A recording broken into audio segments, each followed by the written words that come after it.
guys. Yan, what's up mga kabits. File tayo ng mga ano ngayon. Stay wrap namin dito. At ito na yung mga kaibigan, mga kasama natin nag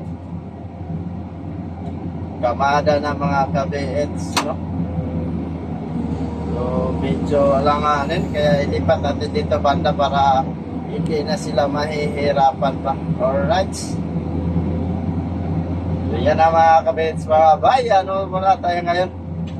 Atin lang itong ikamada para matakpan at matapunan ng luna. So marami-rami din yan mga bay, mga kabits. At nandun na sa likod yung mga iba.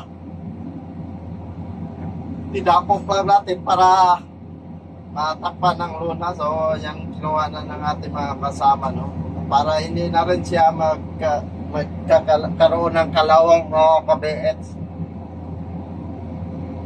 Shout out rin sa ating mga kaibigan, mga masisipag, masipag magtrabaho at matyaga sa trabaho mga kabits. So ayun, kanila na pinaghiwalay-hiwalay kasi nagkapitan yung mga bakal mga kabits. Gawa na nakamating na yan mga bay. Ayan o, kamating na yan kasi.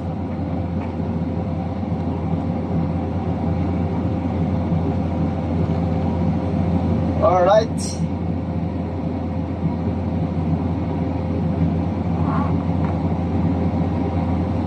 Yung kanila na pinagsama-sama. Inatamad na sila magbuhat ng isa-isa. Ang problema lang dyan, baka ma-disalign.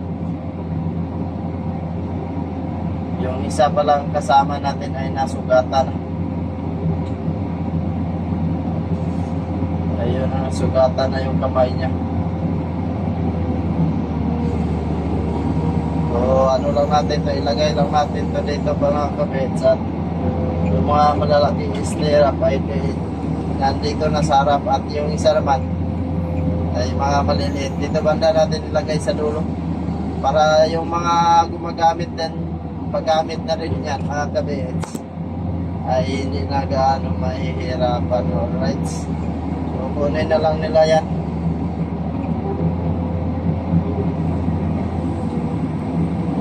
Mga ano na lang ata, mga 2 bucket na lang ata to.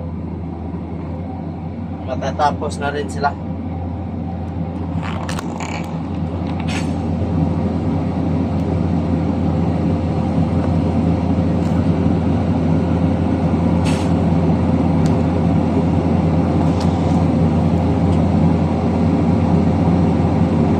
Ayan, nagkasugat-sugat na yung isa.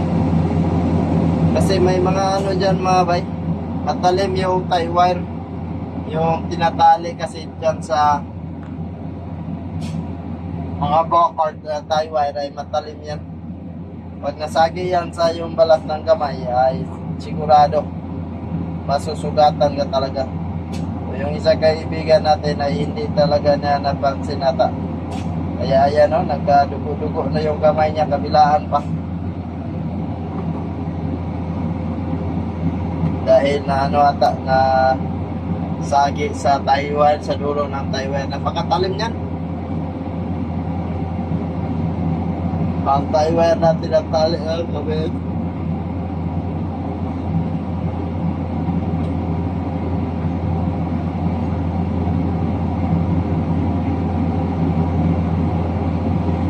Kaya kailangan talaga dyan na ingat din sa ating mga ingat talaga sa lahat ng manggagawa dyan, at sa lahat ng sumusuporta, at sa lahat ng mga construction worker. Ingat tayo palagi sa anumang ginagawa natin, mapadelikado man o hindi. Safety first lang tayo palagi mga bay, mga kabets. At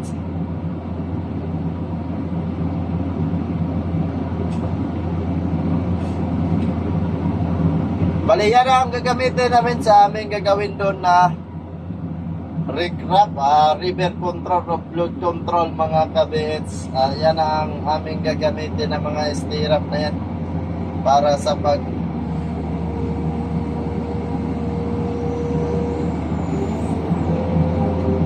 at dito na yung mga bakal mga kabetso. May mga bakal na dito. Pero naghintay pa kami sa ano ng aming vibro kasi nasira yung vibro namin mga kabets. Vibro hammer. Yung pangbaon ng bakal mga bay ay nasira.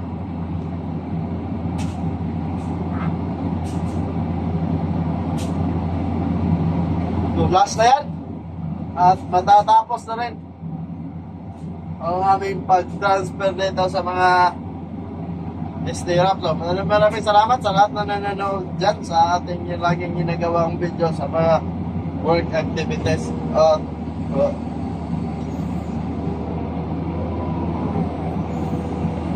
Ito na, marami-rami na to. Atrasan tayo konti mga bay dahil masyado tayo malapit.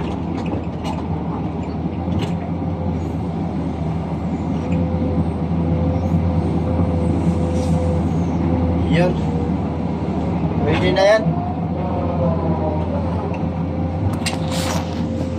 So hanggang dito lang ating video. Maraming salamat po sa inyong lahat.